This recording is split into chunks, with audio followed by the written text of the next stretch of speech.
Good morning, students. Today I am going to tell you how to do effective reading and score highest marks in comprehensions or section A of your final question paper. Okay, for effective reading, there are 3 tips that today I'll be sharing with you. The first one is pre-reading, second one is skimming, and the third one is scanning. Pre reading means जब आप किसी चीज़ को देख के उसके diagram उसके pictures को देख के you just form an idea, that is called pre reading. And then come skimming. Skimming means जल्दी जल्दी, like machines you can do reading without any purpose, that is called skimming. Clear? Then comes scanning, like X-ray machines or scanning machines do. They do detailed view. They take detailed view of your organs, internal organs. अंदर तक body के वो देख लेते हैं. That is called detailed view. इसी तरह से scanning reading means detailed reading. When you read with a view कि आप उसका meaning समझ रहे हैं, that is called scanning. So if you follow these 3 tips while attempting the questions of section A, pre-reading, skimming and scanning, you can get more marks in your section A or first question in your question paper. Then comes 5 hours for good reading. There are 5 hours. The first one is reading selectively, means आप किसी purpose के साथ read करें. आप ये view से read करें that मुझे कोई information लेनी है. Next is recitation. Recitation means if you repeat and pronounce a word again and again. Like अगर हम गायत्री मंत्र अपने छोटे बच्चों को सिखाते हैं, what do we do? उनको मीनिंग तो नहीं मालूम होता, but what do? We repeat that mantra again and again. सो उनको लर्न हो जाता है एक ना एक दिन. तो रेसिटेशन, अगर किसी उस पैसेज में बहुत सारे डिफ़िकल्ट वर्ड्स हैं, so you can recite the words again and again so that आपको उसका मीनिंग पता हो जाए.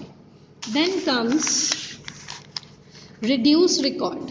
बहुत से बच्चे आपने देखा होगा, अगर उनको रीडिंग के लिए बोलो, they do like that, they underline the whole lines of the paragraph. जब वो ऐसा करेंगे, they get perplexed. Okay, they get confused that what to recall, what to get remember and what not. तो reduced record means कि only relevant points को underline करो, जिनको देख के, जिस मार्क को देख के यू कैन गेट रिमाइंडेड कि इसमें मैंने ये रीड किया था. Clear? Then comes reflect. Reflect means reflection होना ज़रूरी है. Like when you get ready for school, you stand in front of mirror and you get to see your reflection कि मेरा स्कर्ट प्रॉपर है, मेरा हेयर स्टाइल प्रॉपर है या नहीं, और अगर नहीं होता आप उसे ठीक करते हैं. तो इसी तरह से whatever you read, you have to reflect also in your mind. You have to reflect that so that you can do a self check कि क्या मैंने सारे facts and details important पढ़ ली हैं. Okay, and the last but not the least is review. Review means recap. Like before the class ends, what do the teachers do? They do a recap, जो उन्होंने सारा पढ़ाया होता है. Okay, तो review में आपको एक बारी रीडिंग करनी है इम्पॉर्टेंट लाइंस जिनको कि आपने मार्क किया था, जो आपके दिमाग में रिफ्लेक्ट हो रहे हैं, या जिन वर्ड्स को आप बार बार रिसाइट कर रहे थे. ठीक है, तो आपको वो सब कुछ रिव्यू करना है सो दैट आपके दिमाग में वो चीज़ बैठ जाए. क्लियर? आपके क्वेश्चन पेपर में there would be 2 types of passages that come or that are important under examination point of view, and that are factual and discursive. See, factual passages are that kind of passages which are purely based on facts. Facts means the truth, the universal truth that which we can't change. Like sun sets in the west or sun rises from the east, it is a fact. आप इसको change नहीं कर सकते. Okay, Amitabh Bachchan is a leading actor in Bollywood film industry. He is having his bungalow at so and so place. This is a fact. उसके किसी celebrity के बारे में कोई उसकी अचीवमेंट या उसकी लाइफ स्टोरी, आप ये जो चीज़ें आप चेंज नहीं कर सकते, those are facts.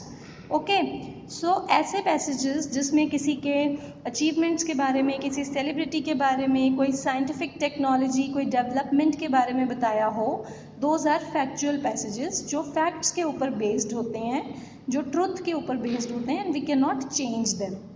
The another one is discursive passages. Discursive passages are based on personal opinions. हर एक का ओपिनियन अलग अलग हो सकता है. Clear? तो discursive passages they are normally lengthy than factual passages.